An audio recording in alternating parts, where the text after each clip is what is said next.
but I'm going to get our panelists introduced. I think we have a really pretty good panel. Ken Williamson from CTEC was supposed to drive down here from Tulsa today, and obviously that was fraught with a lot of danger, so he will not be able to make it. But we still have three excellent panelists, and I'm going to let them introduce themselves, but Becky Anders is from Devon and has been involved in helping set up AI and I guess overseeing what goes on at Devon in the AI realm and keeping up with the changes in law and whatever to keep people on track. Mark Nance is a VP with American Fidelity in charge of data and innovation. So I guess that means you can change the data any way you want. Well, we often do that. In any case, so he's an expert in the data field as well as more generally IT and that sort of thing. And then we have Christian Linhart, I'm sorry.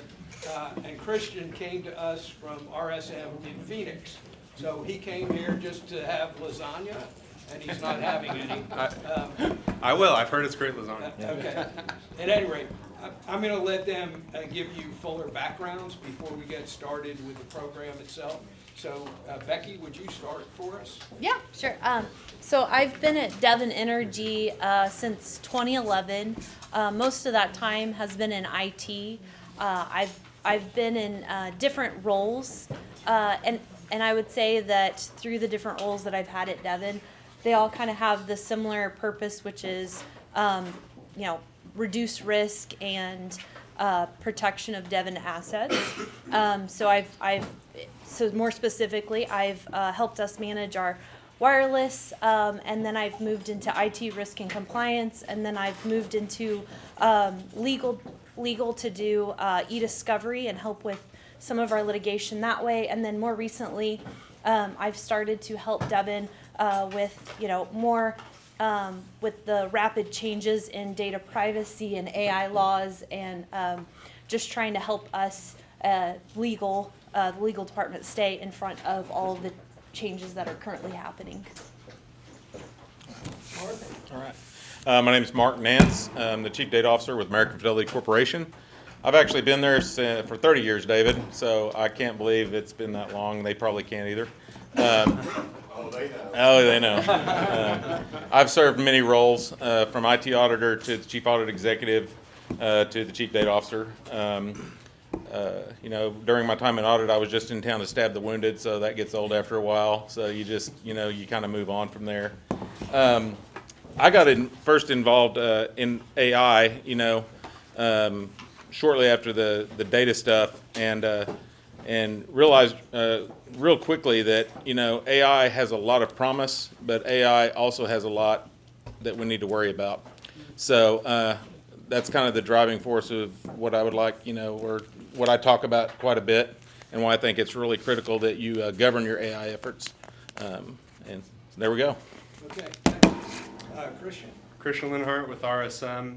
I've been with RSM for about 7 years now. Started off in risk and compliance, really focused around Sarbanes-Oxley, SOC requirements, governance requirements, and have recently, about 2 years now, transitioned into our AI governance service delivery lead role. So what that means is really helping companies take on shaping or adjusting policies as it relates to artificial intelligence, and then reviewing kind of their processes and identifying challenges that holistically can be resolved strategically through implementing AI or other forms of automation. Okay, thank you. We're going to jump into the program now, and we're going to talk about governance, how you set up your AI program so it's safe and secure, and it has some guardrails around it so that you're not getting, should I say, drastically wrong answers and that sort of thing when you do your AI work. So this one we're going to target at Christian. For you, what does AI governance really mean? We'll start Okay. there. And I will try to do this with the least amount of jargon as possible, because I think there is a lot of jargon when it comes to governance. But I like to take a step back with AI governance and just think about what governance is in general. And really, if we start with the kind of base layer of corporate governance, right, it's what are your organizational values and how do we drive strategy for all of your stakeholders in alignment with those values. And we do that through setting up policies, practices, procedures that align and actually drive value to each of those stakeholder groups. And so we build on that with things like IT governance and looking at, from a system perspective, right? How do we efficiently bring in our IT systems that are going to resolve challenges holistically across our business? Or things like data governance, right? So how do we ensure our data is accurate and complete and giving us insights that we need to drive resolution to challenges? Is it secure? Is it consistent? And so if you think about governance in terms of layers, right? AI governance is just another layer to our governance structure. Thinking about how we implement this new technology efficiently and effectively to resolve challenges and drive value for our stakeholders. And I think the important piece is understanding that this technology really requires its own governance and focus because it provides a lot of opportunities, but there's also a lot of new or enhanced risks really around this technology as well. So. Mark and Becky, you can chime in also. What does governance mean in your particular organization? I would say that I agree that AI governance at Devon is about identifying the risks for us, our organization specifically, that AI brings to us, and figuring out ways to mitigate that risk. And so our AI governance group that's really their task is to, everybody that all the stakeholders with their different, backgrounds, they come together and they're able to help us, fully identify the different types of risks from their point of view. And then we also have the technical expertise to work with us to figure out how to mitigate that. So. And I would agree 100% with what's been said. Really what it's all about for me, just to boil it down, is that we need to make sure that we're deploying AI in a responsible and effective manner. Some of the things that we're really getting after when we're doing that, and I'm looking here at some of the policy documents that we have been working through, is transparency, fairness, accuracy. We always want a human in the loop. That sounds crazy, but it's one of our standards.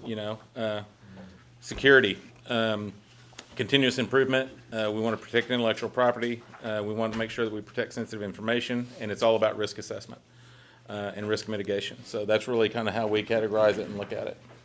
Okay, great. Let's turn our attention to what's going on in the world of regulation, legal precedent, et cetera.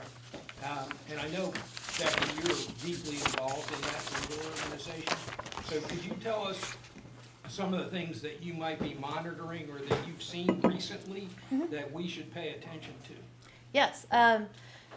So there's a few things. I will say there's a whole lot of new laws that are coming in that are being enacted, but even without those in place, because some of them they were signed last year, but they're not yet effective.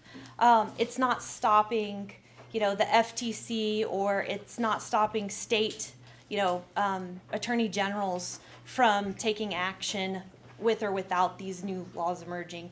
For example, from a federal level, so FTC recently, I guess that one of the bigger cases that they had is Rite Aid was using facial recognition technology, and Basically, the point of it was to identify theft in their stores. Unfortunately for Rite Aid, this technology wasn't very accurate. It was biased. It had discrimination in it and was identifying customers based on race and gender. And so as a result, the FTC comes in and they're using their authority that they already have. So we don't have an AI, for private organizations, an AI governance law yet at this point, but that didn't stop the FTC. So the FTC fined them and basically told them that they are not allowed to use this or any kind of generative AI technology for 5 years. So they had this penalty and a fine, all part of the settlement that they did because they decided to deploy this technology. And so the FTC is using this unfair and deceptive practices authority that they already have to basically pursue companies. So I say that with the caution of, if you're deploying this, you may think the laws aren't there yet, but it doesn't matter. The FTC is using existing laws in new and exciting ways like this. So now. We also had a change in the FTC, so that might change future enforcement. But as far as priorities go, but I do think there's going to be a lot of focus on AI next year, and then at a state level, there's also 4 states in 2024, so last year, that have a new AI governance law. 2 are in California, 1 in Utah, and then the 4th one is in Colorado. Yeah, and so that's something also to kind of pay attention to is the state level, and these are governance laws over private organizations. And then you also have these sector laws to pay attention to in different states. And that was very active last year. And a lot of it that Devin is paying attention to is around HR and specifically hiring and employment. And so that's kind of a high risk area. If you're using AI, you have to kind of think about the potential for bias and discrimination when it comes to that. So that's something that I'm seeing, as far as more laws and more focus at a state level. 100% employment is a big area from a sector piece. But then you also have to think about these AI governance laws too. So, how do we determine which state law applies? To your organization, or Well, in a broad sweeping, for me, I'm here, but in a broad sweeping AI on a multinational like a Rite Aid, how are they determining applicable state law? On a case-by-case basis? Well, the FTC isn't looking at the state law, right? Right. Okay, yeah, so, they're just using their existing authority, so basically with Rite Aid, they have, they have to comply with, fair and they can't use deceptive practices, right? So that's kind of where the FTC was applying their authority, as they said. This was, because it was discrimination against customers that were coming in, that this discrimination was unfair to customers. So they come in and there's, substantial likelihood of harm to those consumers. And in this case, the harm is they're being stopped and they didn't shoplift. There's no reason to expect them to have been shoplifting. And if a human was looking at it, the outcome would have been different. So if, I guess, to go off of Becky's point, if you were deploying an HR system for your business and you had a consumer base in Colorado, right, you would have to comply with Colorado state law. If you don't, obviously that's not relevant. But I think, Becky, if I can just piggyback on what you're saying, what's interesting, what we're seeing is that there is an incredible amount of regulation going on in the EU right now with the EU AI Act and at the state level. From a federal level, I would not expect really anything anytime soon, which is a huge change in administration. What the current administration is focused on is purely investment and innovation.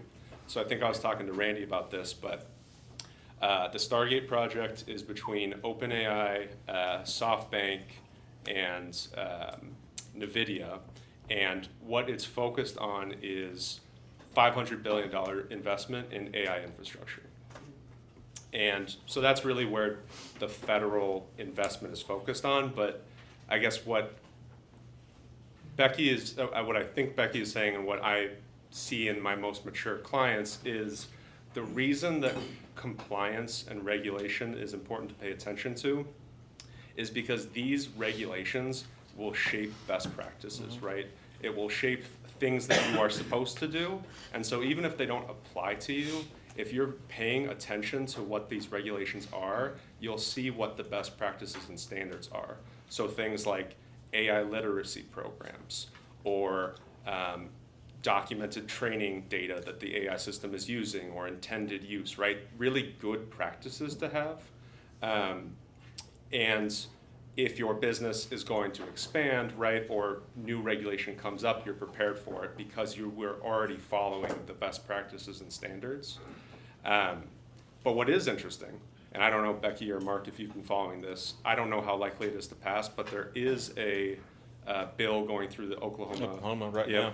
two bills actually relevant to AI in the House committee right And now. one of them is very disturbing because it requires third-party, if you have a registered AI solution, it requires third-party assessment every year. Right, right. It's Which is, very, very strict. It's actually very close to the EU AI Act, so I don't know. I don't want to speculate. I don't think it would pass as it stands, but it's something to pay attention to that's going on relevant to your state right now. And last year, we had AI bills come through that they didn't, yeah. pass, similar, and they didn't pass, so we'll see. And then Texas also has their first AI bill, and so that's another place that Devin is paying attention to, because we have operations in that area. Right. yeah, but Oklahoma, California, and Texas, not Texas, excuse me, Oklahoma, California seem to be the most egregious as far as what we've been looking at as far as the Oklahoma bill, the language of it's pretty, It is it's pretty very aggressive. Even in comparison to like early adopters like Colorado. But if you're in the financial services industry, you know, it's imperative that you get on the radar of your regulatory agencies and see what they're adopting as best practices and what they're even going to be assessing you on even unofficially, because it's very real. If you're deploying some of this stuff and you're not doing, you're doing business in their state and you're not doing the best practices or you're not following some best practices in accord with what they think they should be, even though they're not official, they're going to come down on you pretty hard. I mean, we've already started to see some examples of that. I also wanted to throw out there from somebody mentioned an HR perspective, we need to look at it the other way around. If you're doing a lot of remote hiring, you actually need to start sending a PI to actually validate who you're interviewing. Because there have been a couple pieces recently of AI being used with deepfakes to impersonate a hire. So there's a company called KnowBe4. If you want to go out there and look that up, you can look at that particular case. So this comes from both sides. You know, we need to be diligent, not only from the governance piece, but we actually need to be protecting our businesses from the threats that are coming at us. So a couple of those videos, if you do a lot of remote hiring, will really get your attention. So. What did you say the name of that company was? KnowBe4. And interestingly enough, they provide phishing and cybersecurity services. And the guy they hired was North Korean. Thanks, that makes me feel a lot more comfortable. Yeah. Okay, So we're hiring a robot and sending him the check? Well, they used a deepfake AI to overlay his face so he looked American. They used AI to change his speech pattern so he sounded American. They had a complicit data center in Nebraska that they allowed him to VPN through so it looked like he was coming from Nebraska. They did 4 interviews and vetted him out before they hired him. The minute they sent him his computer, it went to the address in Nebraska. It was overnighted from there to North Korea and started uploading malware to their network. I was wondering, I was trying to figure out the motive here. The motive is, yeah, they want to own it. So, so it's very real. So. Okay. Thanks for that story. I think we all feel a lot better now. I'm glad we ate lunch before that. Yeah, really. Okay, let's drill down a little bit on what practices are, I guess what I would call best practices for founding your AI governance. And Christian, I'm gonna let you start on this one. Need help? No, I'm Hand just those gonna out? pass these down if they want to. Okay. I think this helps just because it gives us something to visualize as we talk through. From a foundational elements of a successful AI governance program, I would say it depends on where your organization is, right? What your objectives are, what your size is. Am I going to say that everyone should go out and form an AI governance committee and have all these different departments heads on it? Absolutely not. It might not be the best approach for your business, but from an AI governance, I think it really boils down to 3 things, and it's accountability, standardization, and employee communication and awareness. So from an accountability standpoint, right, from the most mature organizations, what we're seeing are things like an AI steering committee, where you have legal and HR and operations and sales and GRC, and all of these teams are providing inputs on their challenges, their needs, and prioritizing and setting a budget for what makes sense holistically. And then underneath these steering committees, you have things like core teams that, again, from a process perspective, there is no one who is going to understand the processes that your teams are doing better than those that are focused on your operations. And having those core teams report up to and be incentivized to report up to the steering committee with use cases and where they think that AI or technology might be able to automate a process, because your employees are probably frustrated with manual things that they don't think they need to do. And it's important to give them an outlet to say, and the incentive of, hey, can we do something differently here? Because this takes me way too long. And allowing then maybe a steering committee to look at, okay, is this a consistent challenge? How are we addressing this? How do we prioritize this? And is there a solution out there? Can we develop a solution? Can we go to market with a solution? And kind of organizing it that way is how we've seen the most kind of successful or leading organizations face the challenge. But maybe, you know, you're a smaller organization and you don't have all those bodies to represent all these different areas because everyone wears, right, a lot of hats in your organization. And so with those organizations, it's, again, just accountability. So do you have monthly board meetings or ownership meetings or an IT steering committee where these groups can talk about AI and there can be tracking in terms of what is our progress that we need to make, and there's an accountability to that initiative. So what I'm saying is you don't need to do it any one way as long as we're taking this technology as a serious innovation and trying to understand how we are making progress with this solution for our business. I think that's the key there. From a standardization standpoint, I would say that, you know, it can be developing AI charters, AI lifecycle documentation, or just updating information security awareness policies. The big piece here is understanding or really communicating and documenting what the acceptable usage policy that your organization is going to have with AI programs. Because what we really see very often is that it's kind of just an eyes wide shut situation where employees are using these third-party systems because we're not restricting access to them. They're sharing our data because we don't understand data sensitivity labels, and it's happening and we're not paying attention to it. We're not blocking it through DLP, we're not monitoring it through SIM, and we need to take AI seriously in the sense that maybe we're not communicating a strategy, and maybe we're not telling our employees how we need to really attack this technology from what's acceptable and what's not acceptable. And so making sure we define that and communicate it to our organization and our employees is an important piece as well. But Mark, Becky, I don't know if you have anything to add there. I love the way you break that down, because I think it's perfect in how you break that down. But I think, to dig a little deeper, some of the things that are really concerning to me is third-party risk. If you're going out and you're utilizing a vendor that's providing you some AI, you are taking on third-party risk, and many times not even knowing what risk you're taking, because the EULAs of these things, or the legal agreements that you sign online, that you go through in about 12 seconds, because you go down to the bottom and you click go. Many of these things, if you stop and go in and read them, I mean, they own whatever data you put in it. It's not yours anymore, it's theirs. They own a lot of the things they create at your direction. There's a lot of risk, there's a lot of third-party risk that you're taking on that you don't even really, in many cases, understand that you're taking on. And the classic issue with that is it's not a problem until it's a problem. The other piece that I would talk about is I've had many conversations with many different business owners, here in Oklahoma, in Texas, and they say, well, we just block it. We just block all AI. And I said, so you block AI on your employees' phones?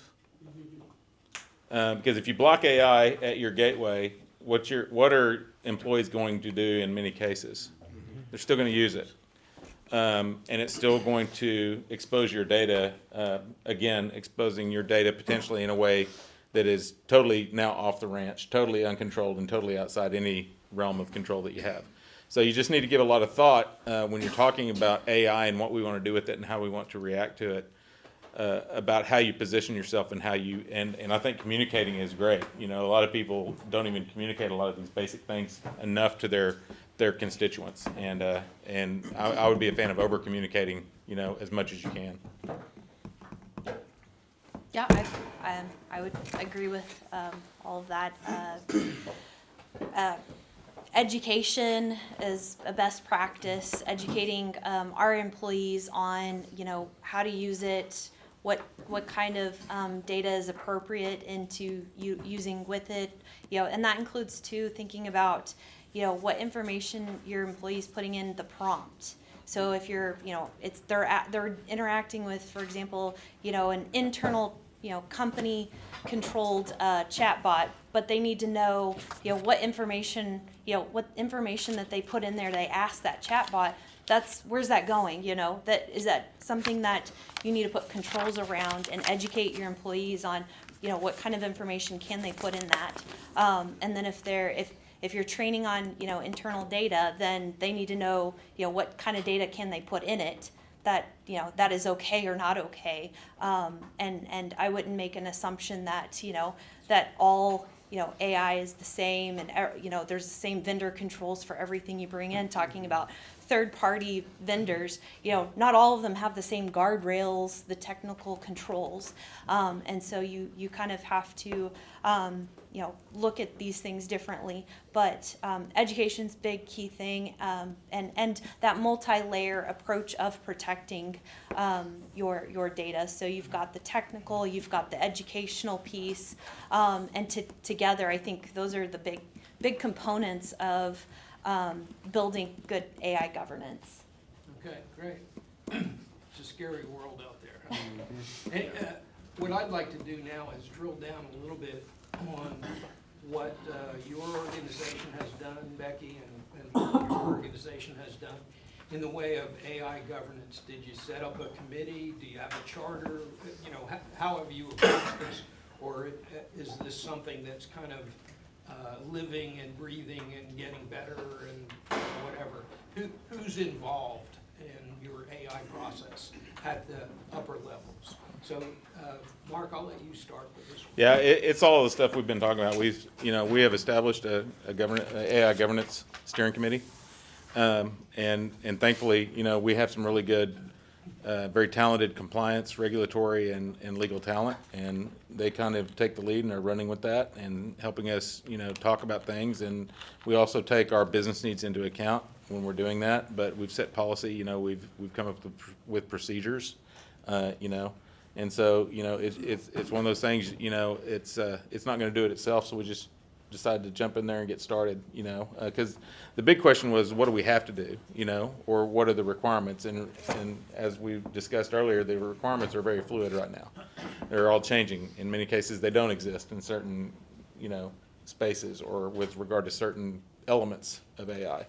So you just have to use your best judgment. But, I find getting, some legal talent involved, if you don't have your own in-house legal talent, reaching out to somebody that does have it, is imperative, because this is one of those things that, in my opinion, and this is strictly my opinion, but if you're not pursuing AI, you're playing a risky game, because it's going to change the nature of how we do things, much like the internet did.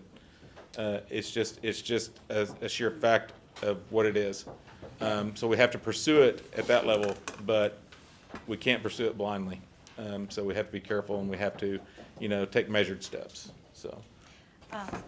So Devin started, I would say we are maturing continuously, but we started this group of people, and I would say as soon as ChatGPT got public, that was when attention in our company the attention at an executive level started to kind of focus in on, wait, are our employees using this? What do we need to do? This is a big risk, even if we're not using it at that point, because it just got released, ChatGPT and other LLMs thereafter. But at that point, I think it was 22, that's when we started to really kind of think about this. And we, at the same time that everyone's starting to think about these risks and we're starting to get ourselves educated about it, we've got this group of people in IT. I wasn't one of those, but very, very talented technical people and people with the foresight to see, hey, we're going to want to start using this in our company, and we need to start thinking about this now. So, shortly thereafter, these individuals, and by the way, they were in different teams. We had a data science person, and then we had somebody who was an Azure architect, and different people coming together, different teams, and they formed a brand new team together. And this brand new team was emerging technology, and that's basically what they were. They were this new team. Fully dedicated to innovation at Devon, and it's not a team of like 30 people. It's I think today there's maybe less than 10. But the point is, they kind of already saw it way ahead, and so kind of at the timing piece of this, this group also brought in legal and then digital security at the same time. So. What we did is ChatGPT came out and we did block it, right? But then we also we educated the employees that, hey, this is not something we're ready to use. However, because you can't just say you can't use this, we knew realistically, like, the employees are gonna use, there's no avoiding it, right? But we needed to give them an alternative solution. So we said, hey, you're not allowed to use ChatGPT, but don't worry, we'll have some kind of alternate solution for you soon. And so that was what that team that I was talking about, they focused on, is getting us an alternate solution together. And then part of that was getting with legal, and then getting with digital security. And that's how our governance committee started kind of getting formed that way, as they were soliciting advice on how do we mitigate this risk and how do we deploy this in a secure manner. And so that was the initial formation. And then thereafter, these people, like I said, Emerging Technologies Group, they are, they don't do what they were doing before. These people came from IT from other groups, but they there's other that they are now fully dedicated to innovation stuff, emerging technologies. So this is something that they do, and then we've also since then brought in IT audit, and then we've also brought in as needed.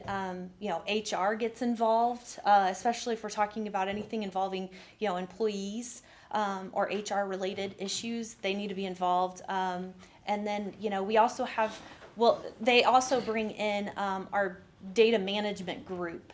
They need to be a part of the conversation as well. And then from the legal side, the specific areas, we've got several attorneys in the room, but these attorneys, they focus on, contracts, IP issues, and compliance, policy. And so, and I'm sure I'm missing some stuff, but these are the type of attorneys that we brought into the room from Devon. They're all internal. And so this is kind of how we formed our governance group. And we will bring in people as we need from other areas as stakeholders, depending on, what is it up for discussion at that time point. So. Okay, so this is like designing a system anyway, where you have the user involved in the process. Yeah, exactly, yeah. Okay. Yeah, and I would say from a charter perspective, I have yet to see a document that says Devon's AI charter, but I would say we still have a documented, guidance process that we approach with AI, and the key components of that are our phased approach. So we do, the first phase is we don't trust anything. We say no trust. As soon as something comes out, there's no trust. And then the next phase is, well, let's start to kind of learn a little bit more about what this is. Let's test. Let's bring maybe a few employees in as we get more confident with what, with whatever it is. And then eventually, after that second phase, we'll end up, it's company-wide adoption after that. So we kind of have, as far as a charter goes, that's kind of the principles that we follow, is that. Okay, cool. Beta test group. Yeah. Not only- Yes. Again, a lot of these concepts have been around for a long time, and Yes. we're applying them to AI. What I would say is there's more risk if you blow it and don't apply the processes that work. Yeah, and to that, yes, that's, so we, we didn't do a brand new AI policy. What we did is we already have a general usage policy in our company, and we just added on to that. Talk about what you were just saying. We already have policies and processes in place. What we did is we took AI and all those risks and evaluated those policies and processes that we have already, and what do we need to do to make changes to what we already have, instead of just starting over and creating something new and having to manage a new process over here. Okay, great. Let's talk a little further about risks and how we protect our intellectual property, how we protect our data, and that sort of thing. Mark, would you start with that? Yeah, the first thing you just have to do, and where I think a lot of organizations fail, is they just don't do a risk assessment. They're not cognizant of risks that they're encountering. They're not cognizant of what's out there. They're not cognizant about what they've got at risk. And, so it's just one of those things, spending some time, asking yourself what if, and going through a risk management process to help identify where you may have gaps, what are some things that should be concerning to you, and those types of things, and putting together a framework to address that. I think that's step one. I'm not a IP expert, but, I am a big expert at drawing a hard wall between your company's data and any types of AI that you have. You don't want to give AI any type of unfettered access into just your data stores. Any type of data that's going to be fed to an AI needs to be highly curated, needs to be deftly controlled. and it needs to be just really aggressively pipelined. So it's not just we're going to open the lock and give everybody some access. And so that goes a long way in helping to, provide some control around that environment. There's tons of other controls that you can apply in this particular situation. But be aggressive and realize that, it's not just a thing. The other thing is there's a general, be careful with the terminology I use here, but just a general lack of concern about some of this stuff. And I think people need to be very concerned about these things coming into their business, these things, how they're touching your business, how they're being utilized, and what they have access to. So DLP and SIMS go a long way as well, in helping you keep data from leaking, and just need to be part of the discussion. Mark, you might define DLPs and Yeah. SIMs for us. Data loss prevention and SIMS, Security incident event management. yeah, security incident event management. Okay. I pay for it, but I don't know what it is. It's a line item. Okay. Yes, sir. Do we have somebody? Yes, me. Go ahead, Ken. You mentioned data a lot. Yeah. About protecting your data. Is it, when you use the word data, you're talking about having external access to a database or just information of facts and figures and numbers, which is data, but it's not hooking into your database? Yeah, it can be both, and it's going to depend. It could be a hard hooking into your database, and there are people out there doing that, believe it or not. They're just going to give things unfettered access to their data stores, and that's really bad.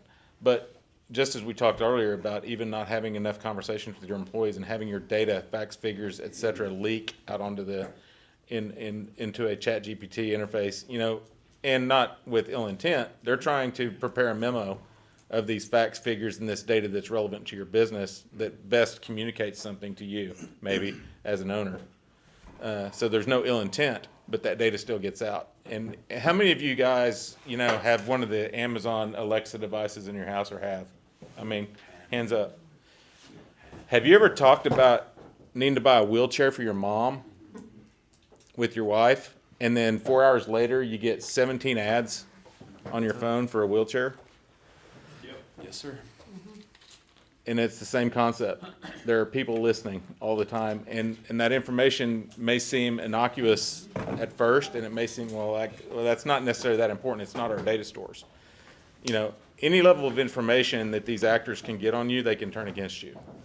And I'm not trying to aggressively, make people afraid of their shadows, but it's something that needs to be considered and is relevant. I don't think it's just Alexa, I think they're listening on their phone. Everything, absolutely. Siri shows up and you don't, Yeah, I just use that as an example, but absolutely. because then you get ads on Facebook, we've talked about it. And I think it's important to kind of take a step back on why the connection between data and AI, and just from a fundamental standpoint, what we're talking about with artificial intelligence, whether it be generative AI, machine learning, is we're talking about algorithms that are making predictions based on training and insights from data sets. So data is the key to everything, and it's not a unique risk, but things like, I guess what I'll say is there's a reason why ChatGPT offers a free version. There's a reason why all these platforms are free, and it's not out of the goodness of their hearts. They're taking it and they're using it to train their model. They want your data. And so the important piece is, I think when Becky made a great point on, we know employees are still going to use it even if we block all of it, right? And that piece of, there are $20, $200 subscriptions. There's licenses that you can do with these companies that provide your employees access to secure versions of this, where they can then explore how to gain insights and really learn the technology. But if you're not paying attention to it and you're not blocking all of it, they are going to continue to explore just with free versions that are leveraging the data from your business if it's not being monitored and restricted by your IT group. So to add to that, Microsoft, you sign a contract with Microsoft, they will say, and I'm saying a commercial contract, they will say, we will not use your data to train their AI. But you sign a contract with OpenAI, they give you no assurances of this. But what's interesting is the data's stored in the same location. So it's just, you have to kind of pay attention to those contracts, and usually if you have a enterprise commercial grade license, there's going to be additional protections put in for your data to protect it, opposed to these, like he was saying, the free stuff. These trials are free, without a contract in place. There's usually no guarantee that they're not going to use your data. And if anybody's downloaded DeepSeek, please take it off your phone. Please. Downloaded what? DeepSeek. DeepSeek, Oh, Chinese AI. yeah. Yeah. Please take it off your phone if you added it as an app. Okay, there you go. Don't use cheap AI. Well, and there are options as well. I run a model of AI that's local to my MacBook. Is it the best thing since sliced bread? Maybe, maybe not. But it seems to do everything I need it to do and more. And it's running localized to my machine. And so there are options out there to do that as well. Okay. Just an FYI, we are planning to do more of these AI sessions. Some of them will drill down on the tools that are out there. Some of them will drill down on how you keep your data safe, et cetera, et cetera. So we'll get broader and more specific as we go. But these are all really good suggestions, and every one of us could be making a mistake right now with the tools that we're using. Who has read a full contract with any kind of software developer? I read every bit of it. Okay, there's 3 or 4 people in the world here, and they're all right here, that have actually proved that stuff. So, but it's become more and more and more important. If you actually read that, you will not use their service, I promise you, for the most part. Well, it's kind of like the advertisements for drugs. You're gonna have a stroke, you're gonna have 15 other maladies. Randy, did you have a question?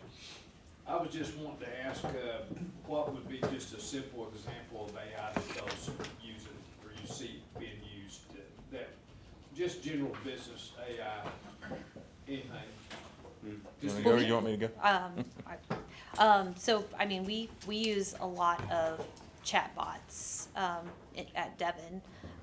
It's easier it was one of the easier things for us to get, to test, deploy, and to get adoption. A lot of our employees too were, a little bit scared, but I feel like the balance of what we were able to do with these chatbots, with the guardrails, the education, and how we deployed it, I think that employees kind of feel they feel okay with using the technology, and so that's something that we've experienced. Yeah, we have a lot of classification. We built a lot of classification models, things that are going to ingest data, classify it, read it, interpret it, things like that, just in a real general sense. Past 2 years, generative, I think anybody and everybody's using generative at some level. Whether they're talking to it to have it write code or to write a song or, create some art. We've actually, utilized it to generate logos and things like that. So the generative side is that piece of it. But if you're using an app, it's great. I want to step back. A really relevant control if you're deploying any of your own, what I would call machine learning, data science, or AI, like classifiers and things like that, is you need to constantly reassess your models and assess them for drift and see how your models are changing over time as your data streams are shifting. So you always need to be running an additional epoch, and I'm sorry, I don't know another non-slang term, but select a new sample of your data to run it through and have it run through your model and have your model score tell you how effective your model was, and then chart that over time to see if your models are getting worse or if they're getting better. You can also utilize techniques like that to actually analyze them for bias, and that's critical as well if you're building some of your own data science routines. And that's something that I just want to throw in there that's absolutely, in my opinion, critical. That you can't just one and done. You can't build a model and then just let it go to town and let it exist in perpetuity. It needs to be reevaluated very frequently. Gee, that sounds like my website. That applies to websites too, I think. So. Okay. Kristen, anything else? Yeah, I mean, from, like, if you're looking for quickest wins, it's going to be things like subscribing to one of those larger providers to give you a service, and then, you know, it's allowing that access for things like, okay, I need to create a report, here's my data, can you create a visual for this, right? And how many times you're messing around in PowerPoint trying to figure out and make it look better, you can just tell the model what you're looking for and just make it quicker. So that's like kind of like the quick win vendor situation. If you're looking for like more of a, that's fine, thank you. If you're looking for more of a like business sense where I've seen it, so I think roofing, I saw roofing here. One of those was we helped a roofing company who used an AI tool for plugging into weather data, so historical weather data, so they could plan and schedule much further ahead of time than they normally would, and they could pivot timelines based on, you know, risk and forecasts of weather.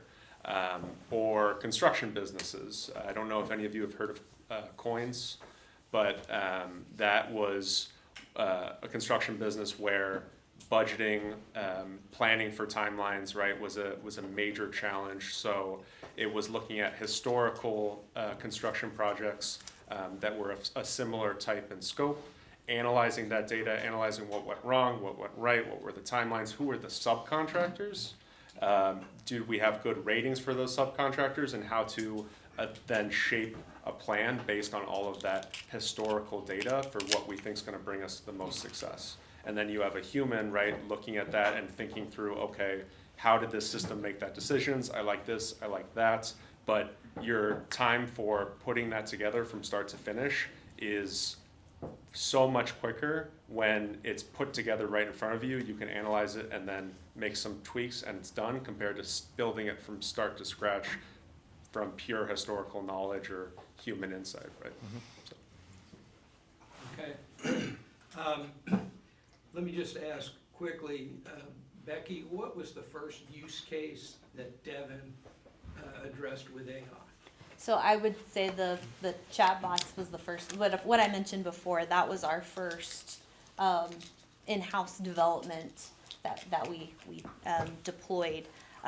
It was supposed to be a replacement to ChatGPT, right? So we started with you can interact with the chatbot, and then we added, and at that point in the beginning, you know, thinking about the data, and now I'm trying to think also at the beginning when we started is not where we are now. They've matured over time. So when we started talking about what he was saying about, like, think about what data's in there, I think at that point it was just what, you know, it wasn't any Devon data at that first iteration.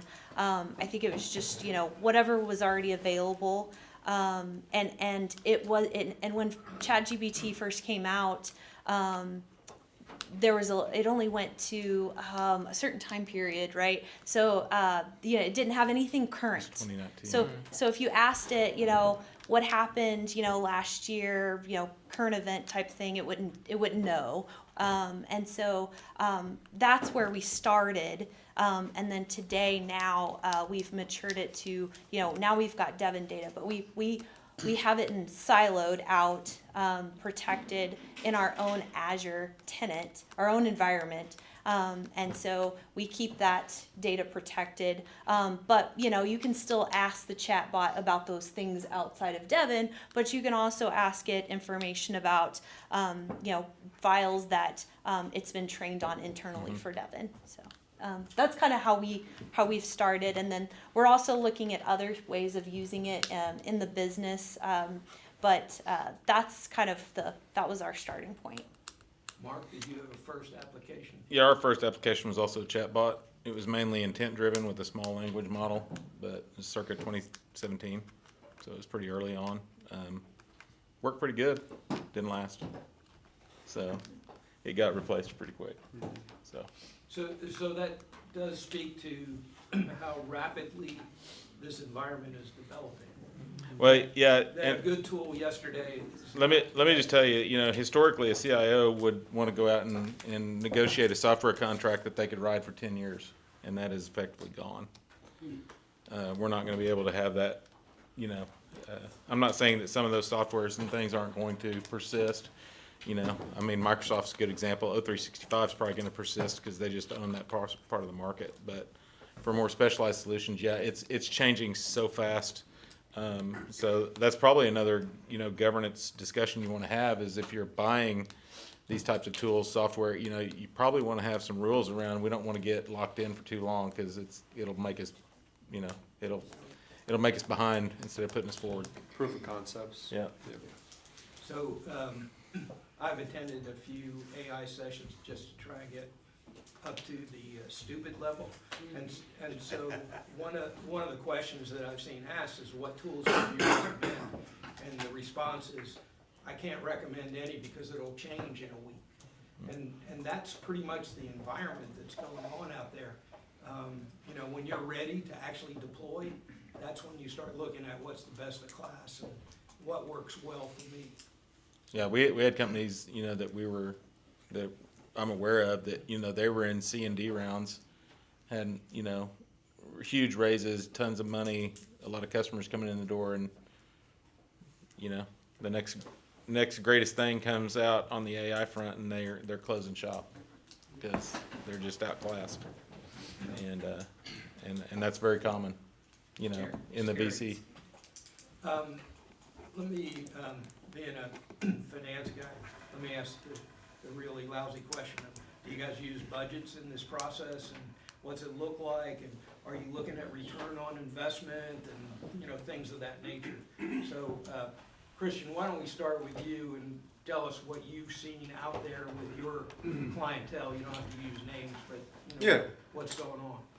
Yeah, absolutely. They set budgets, and I think it's around budgets, and the harder part, actually, more than the financial piece, is setting metrics that demonstrate value, right? Like we're talking a lot about using a ChatGPT, right? Like how do you define that value in terms of efficiency? So that's some of the more difficult challenges I've seen clients face. I would say that projects can range from $10,000 to in the millions, depending on how seriously and how much of an overhaul you're pursuing. But I guess I would say if you're just getting started, the key piece is starting small, starting with a small budget, and getting comfortable with the tools, because even with it changing, you just want to make sure that your employees are adopting this technology and feeling comfortable using it,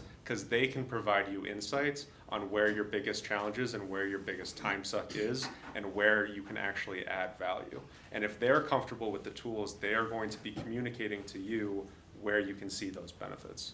But from a cost perspective, I would say it can range anywhere from a $20 subscription that you get from a professional plan to $1 million implementation. It really just depends on what you're focused on. So Christian, you described almost every IT project in the world. Yeah. You know the cost, but you're not sure about the benefits. And so, Right. Yeah. I mean, there's a case there that you can make that, hey, we're gonna save a bunch of time. Until you actually implement, you don't really know what those numbers are. So I think your wisdom of starting small, starting cheap, fail fast, fail cheap, that sort of thing is good advice. Mark, you wanna? Sure. From a budget financial standpoint, I don't think it looks much different than we have historically. We want to take shots. We want to get return. Our return windows, I think, have to be a lot shorter. I mean, you've got a lot shorter window to get a return on that investment and to get the value out of it. And I think the real gremlin in the room is exactly what you said. I mean, you have to figure out what your value metric is. I mean, there's a lot of people out there, they just come up and, you know, I was at a conference in Dallas, and, you know, this guy came up and he said, after we spoke, and he's like, I got to have some AI, you know, and, well, what do you want AI to do? I don't know, but I need to have some. Yeah. And I understand, you know, he's been oversold, and I understand, I guess, at a certain level, you know, how he's feeling that way. But, you know, the real devil in the detail is, how are you going to value that thing? I mean, how is it any different from what you're doing today, and how does that provide value to your business proposition? And I think that's really the real secret, and it's very hard, man. It is hard. I'm telling you, it is hard. We saw that with data warehousing, right? Yeah. Yeah, 25 years ago, everybody wanted to do a data warehouse without any ROI behind it. So a lot of failed attempts, millions of dollars lost doing that. But now, I mean, now we know how to build the ROI around that Yeah. and have good. Well, I hope we have. I mean, you know, No, there's a lot of good successful projects out there now. talking to a friend of mine the other day from Bank of America, and we met 15 years ago, and he was given a pretty huge budget at that point at time at Bank of America to go implement this big data thing. We need some big data. What are you going to do with it? We don't know. We just need it. Yeah. That didn't last a year, and then he was in trouble. Would it be fair to say that the more specific you can be with the use of AI, the more effective it's going to be in a business? I would absolutely agree.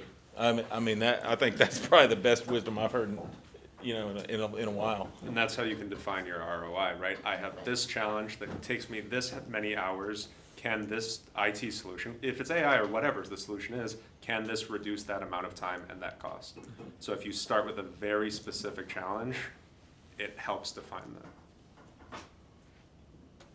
Becky? So, yeah, so I asked a while ago our emerging technology team, how do you guys prioritize, you know, first of all, is there a lot of use cases that you see that we could use in the company? And then, you know, how do you prioritize those? And the feedback I got was, and I was actually expecting there to be, at this point, this was probably 6 months, 8 months ago, maybe even longer. But this was, you know, a while ago. But he said that the adoption at Devon, you know, everybody is knocking at his door. So there is a whole bunch of people, different groups, I would say, in our company that, you know, they have a use case. They want the team to solve this problem for them, and so they come to him with, hey, this is what I want you to do for us. Here's our use case, and he said to prioritize those. It's based on what is Devon's priority at a higher executive level. That kind of dictates where our resources are going to go, because this team is, you know, not massive, and they don't have enough time to focus on everybody's use case. And so that was kind of the feedback I got is, you know, look at what is Devon's priorities. You know, what department is basically, you know, getting, you know, basically, is this organization, is this group, is this what we're doing going to help us get oil out of the ground quicker, better, more efficient? You know, maybe that's where we need to focus.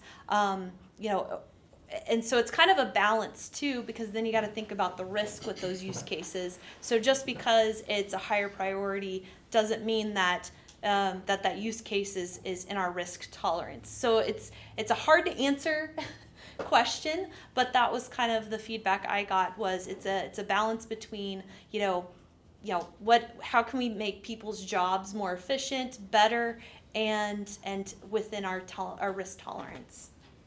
So Becky, you're describing, I think, what your, I'm going to call it governance committee, but your oversight committee says grace over, and how they make decisions, and it's risk reward. Mm-hmm. And Yes. be, you know, how easily things can be implemented. Yes. Or how long and hard they would be. But it's the same kind of thought process with, okay, we want a software solution in general. Doesn't necessarily have to be AI, but, you know, how do we weigh that? Where do we put our bucks? Exactly. Where do we decide this is the priority as opposed to that? And one department is happy and the other one is not so happy. Yeah. Right? Have you run Exactly. into any, we've sped up this department through AI and now it's bottlenecking this department? Like, it's pushing data to these people now, they can't keep up. And these people can't feed them enough, so you've got this super efficient thing in the middle that's just. We run into that, but I don't think that's necessarily AI. It's just the nature of when you go in and focus and automate something else or make something more efficient, it just kind of pushes things down the line. But, you know, but that stuff does, I agree that stuff does happen. I just don't think it's necessarily only caused by AI. Yeah. So, Okay, great. Larry? When we talked about the roofing a while ago and the weather patterns, the weather patterns, were you putting these together for future production so that we could have so this roofing contractor could have a team large enough to handle those things, or prepare for the production and the weather patterns so that they could schedule their jobs accordingly? Right, it was the latter. It was looking at inclement weather patterns and trying to schedule to avoid delays or rescheduling because of, right, roofing, inclement weather throws everything off. How do we plan appropriately based on this plethora of historical weather data that we have?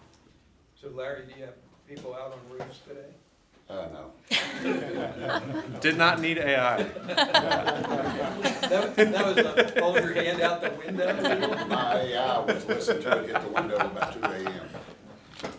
Someone over here? I was just wondering if you had advice for small businesses that don't have the resources of Devon or some of the bigger businesses to implement and do everything you're doing. I mean, what are some things that smaller business owners with fewer resources can do more effectively or to protect themselves? That's why we brought the big. Yeah. I mean, it can start as small as, right, like Grammarly.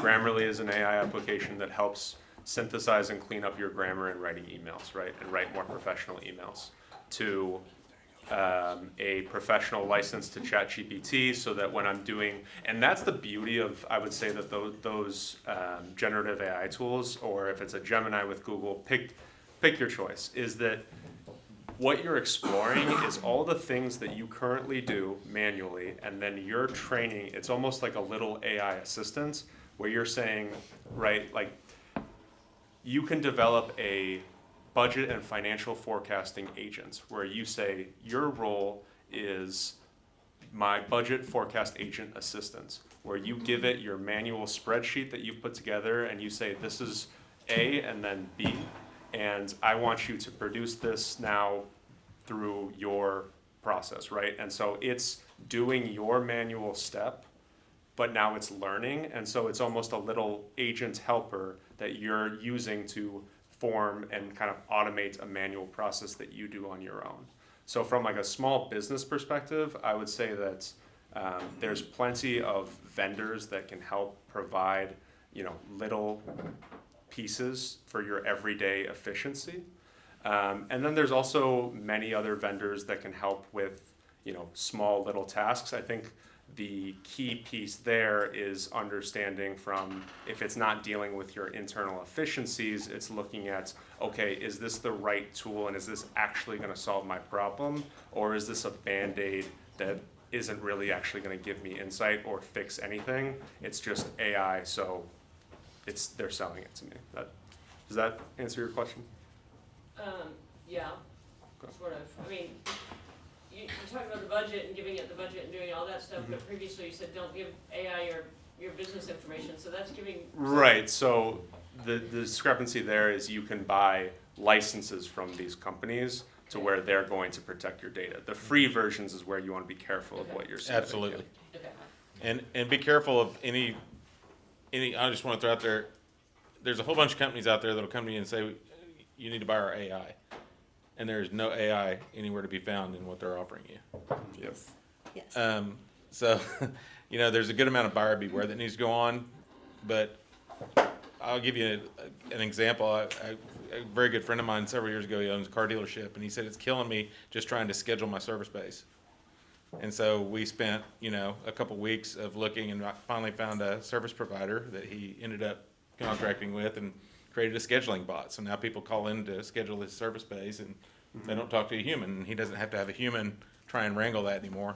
The bot just handles it and schedules his base. And for example, right, you have that scheduling problem. You go to a Gemini or ChatGPT and you ask, what are the best AI tool solutions for XYZ problem? It's immediately going to give you a list with links where you can go and and you can do your research to look at the reviews. You can follow up and say, what are customer feedbacks of option number 1, 2, and 3, right? So you're doing your research through the AI tool to be essentially a more efficient Google.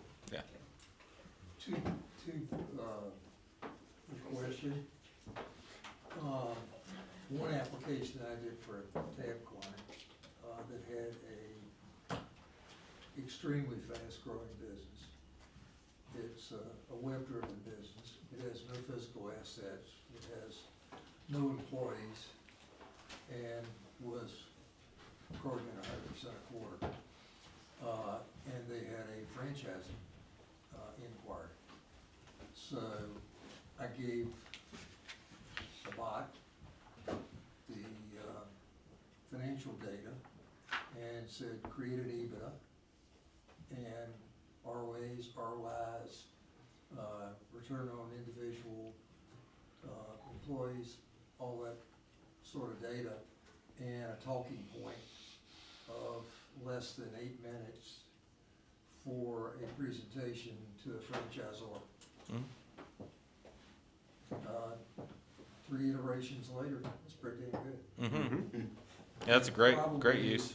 From a standpoint of time savings, if I tried to put it in spreadsheets, do all the calcs, do all that, then 3 days and $500 an hour consulting. All I did was maybe an hour of data input and maybe no more than an hour and a half of revision input.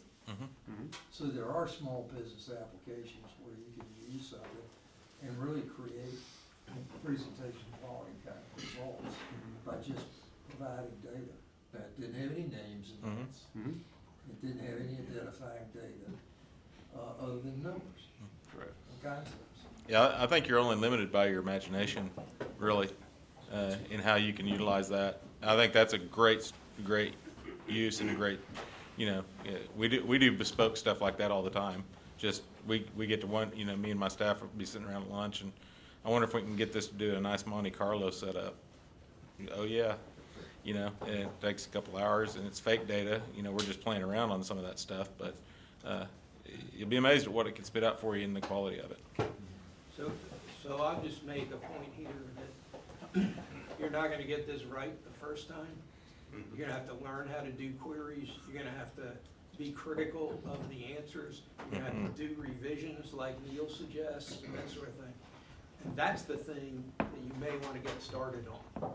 Figure out how you can start using the tools, but figure it out safely.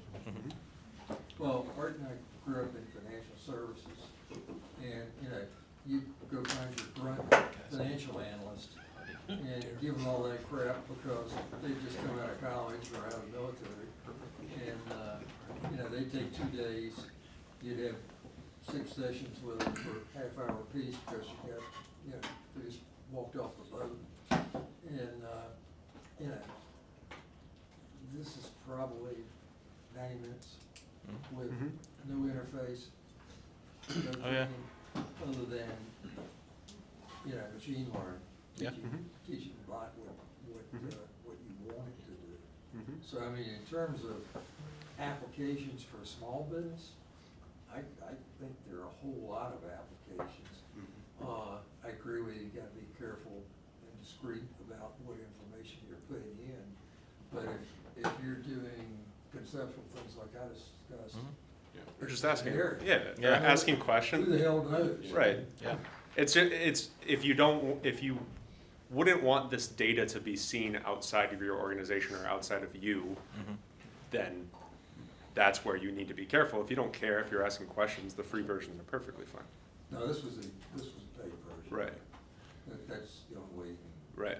So I think You know, that, to do the reiteration part, where you go back and Right. continue Yep. to modify and And refine build the it and model. train it. Yeah. They'll give you a spit first draft, but they will not go back and refine. so I think the critical caveat that Mark brought up earlier is making sure that you have a human in between.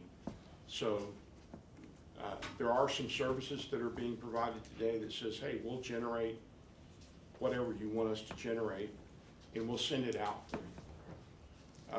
That would make me really Nervous. to do that. So, certainly not without a lot of testing. There's too many ways that could go awry in a hurry. So that would be, from my perspective, that would be the big caveat is just, so we have a client that's using AI to build proposals, right? So they do a lot of proposals. That's great.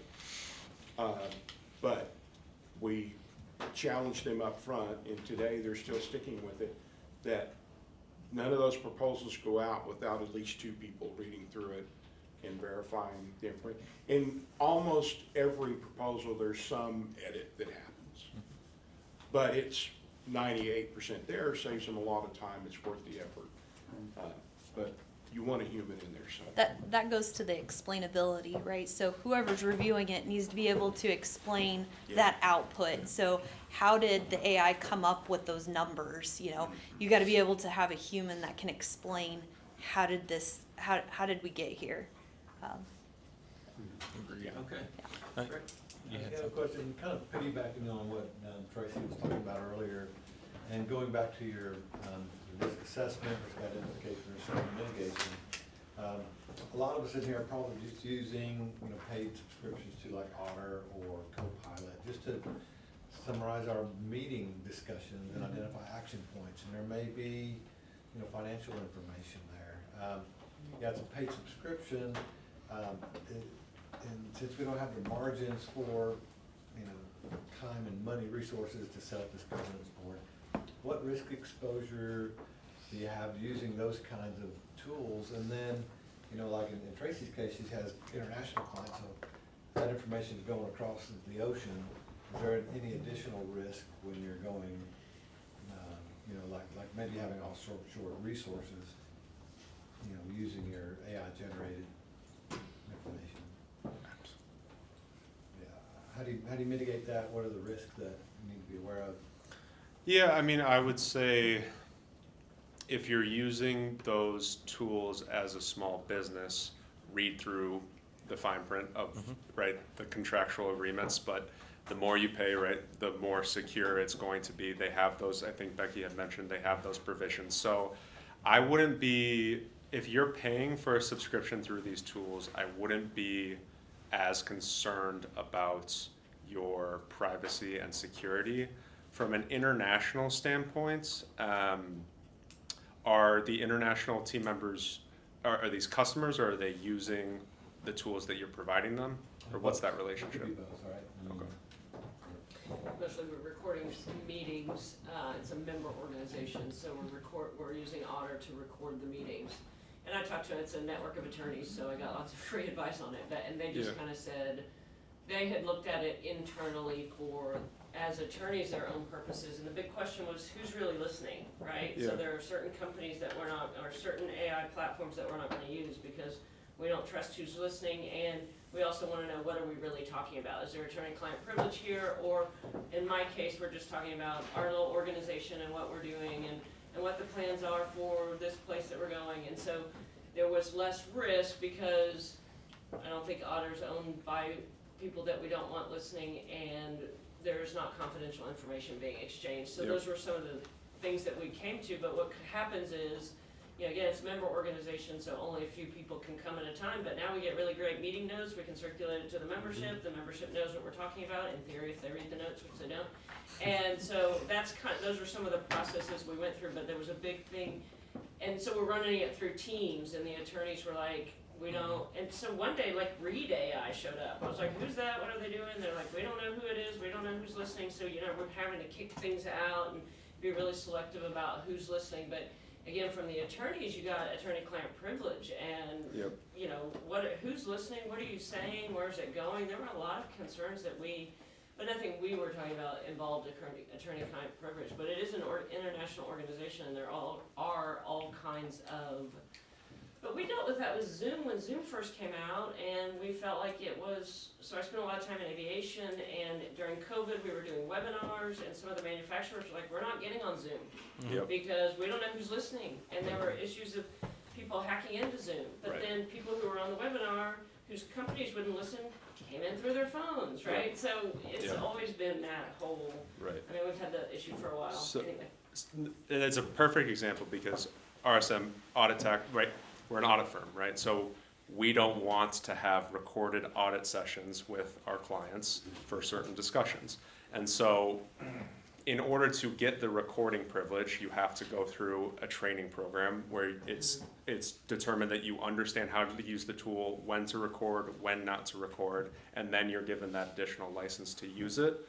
But from an overall risk standpoint, I wouldn't be too concerned unless you are developing tools to use internationally or they're impacting relevant data. If it's just a use case for internal efficiencies, if you are managing appropriately your legal contracts with your vendors and you have your employees going through training so they can understand when to use, when not to use, you should be relatively addressing most of your risks there for a general use purpose. Well, and my concern would come up with when you said, you know, first thing hit my mind is, are you like deploying a web app or a website to the EU that has a bot?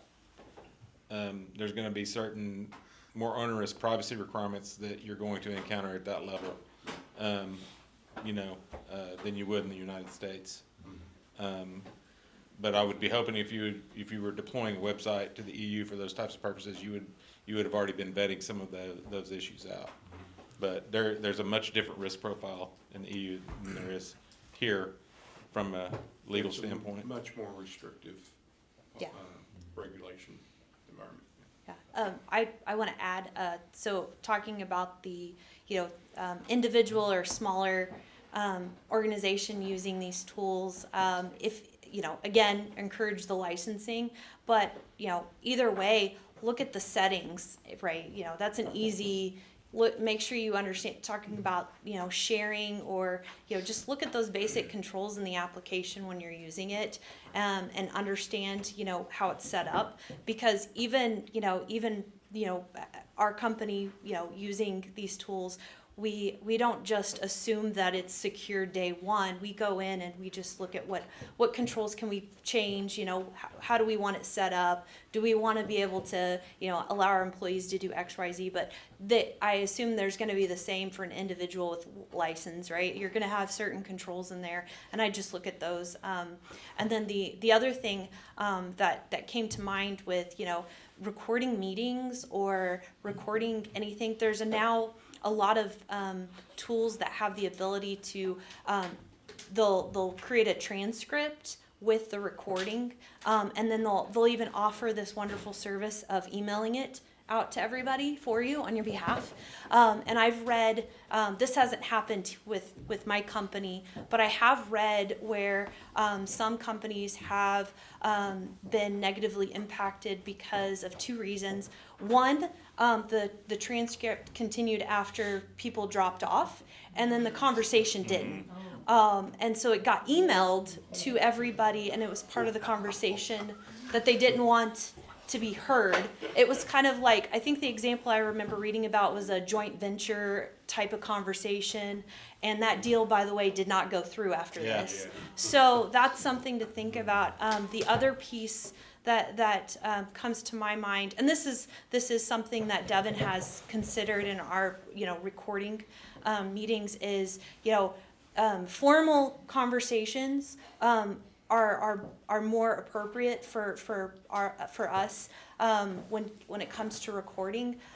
We don't want, you know, informal conversations really to be on, you know, recorded, talking about like client, you know, attorney-client privilege, like that kind of thing. That's another risk.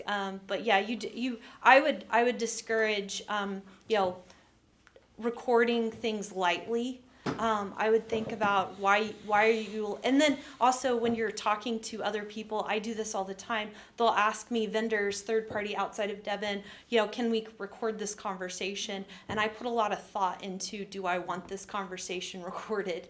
And so that would be my advice too. Same reasons. Yeah. I mean, I look back over the notes and I'm like, man, we talked about some stuff I don't remember, you know, and just the little personal things that come in that you know, and it does email a transcript and it's like, but it takes over your meeting and it shows up and it's recording and you're like, stop recording, I didn't tell you to record yet. So you really have to be very proactive. And I tried to end one, I was like, okay, now we're gonna take the notes and do, and it wouldn't stop recording. It's like, scary messages, you really wanna stop recording? I'm like, yes, please, I'm trying to just have personal conversations I don't want you to hear. So it's a challenge. It's helpful, but it's challenging. I'll be frank. Okay, I'm gonna drill down on one more thing and then we'll open it up. Not like this group is shy and needs to have an introduction or anything. So what I'd like to ask each of you is, what's the best thing that you've done or your organization has done during your early implementation process? What's the worst thing that you've done or stubbed your toe on? Christian, you have a vaster array of companies that you've worked with, so I'll finish with you, but if, Becky, if you could start for us and tell us, what's the best thing during your process, early process, that you felt provided better risk mitigation or cost effectiveness or better decision making, etc.? Okay. What do you think? So I cheated and had this question in advance. So what I did is I had my opinion, but then I asked several other people that are actually on our governance committee what they thought, and we kind of had a general consensus for the most part. What I think we did really well is we identified the right stakeholders immediately, the people that needed to be in the room to get everything going. So I think that was one of the critical pieces to success for us so far. And you know, again, like, you know, I'm kind of biased, but getting legal involved, getting digital security involved was a really important thing. And then I think that you know, our use cases, you know, they're well defined. We talked about being specific. We have very good, well defined use cases, and we've, you know, that phased approach that we talked about, a plan for how we were gonna you know, take on AI at Devon. That phased approach is something that I think has been well executed and has allowed us to balance that benefit that it brings us with the risk. And then the other thing that I think we did really well, and I kind of touched on this before, we used existing policies and processes. So we talked about risk assessments, right? So we didn't do a brand new risk assessment for here and then a second risk assessment. We kind of built into our existing process. Same thing with policies, you know, we don't reinvent the wheel over again.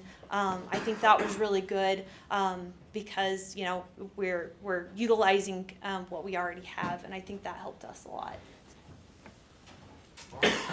What are the best things we did? Yeah. Just leaning into it, you know, being willing to go there. You know, that's a big thing for a lot of businesses. So you started.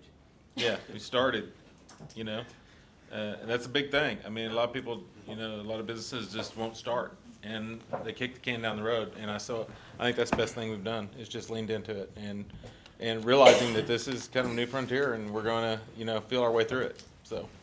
Yeah.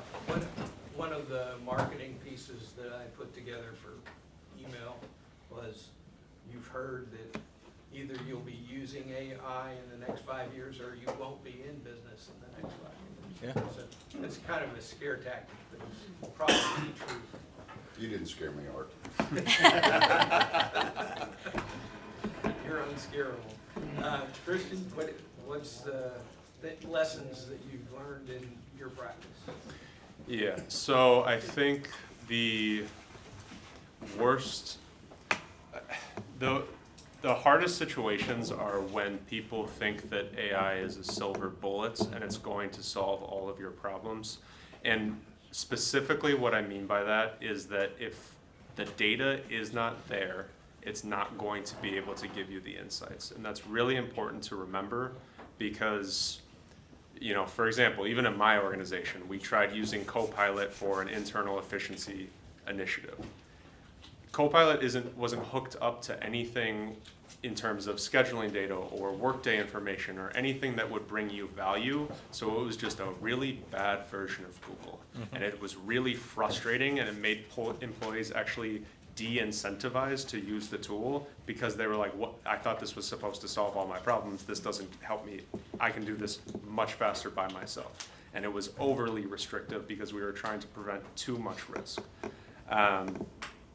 The best situations that I have seen are where it's a top-down cultural initiative of incentivizing employees to find areas where they can automate or gain efficiencies, because what is really consistent, which is a little bit surprising, is that team members are afraid to lose their job. I guess that's not surprising, but when most employees hear artificial intelligence or AI or automation, they think, why would I want to learn this? It's going to put me out of a job. I am training my tool that's going to fire me.